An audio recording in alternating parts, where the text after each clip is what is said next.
Hey Blake Chapel kids. Today I want to talk to you a little bit about my favorite book of the Bible, Jonah.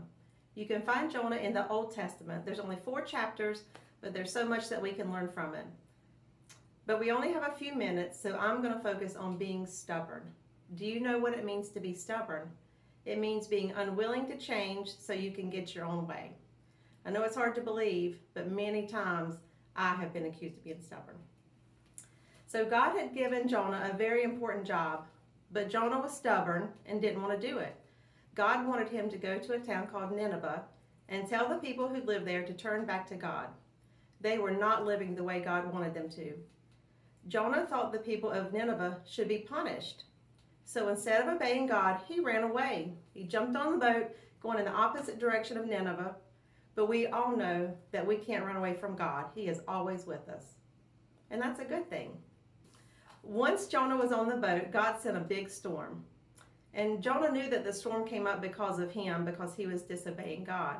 So he told the sailors on the boat to throw him overboard. And they did. Then a big fish came up, a lot bigger than this one, and he swallowed Jonah. Okay, let's not cut Jonah's head off. There, okay. So Jonah was in the belly of the big fish for 3 days. And I'm sure it was pretty smelly in there. After 3 days, the fish threw Jonah up on the shore. After going through all of that, Jonah decided that he would obey God. At least for a little bit, he would stop being stubborn. He went to Nineveh and told them to turn back to God. And guess what? The people listened. There are times when it's okay to be stubborn, like when someone tries to get you to do something that is not right. But when God asks you to do something for him, that's not the time to be stubborn. As we learn from the story about Jonah, God's plans will always win out over ours every time. And God will never ask you to do something that is impossible. He'll always be there to help you.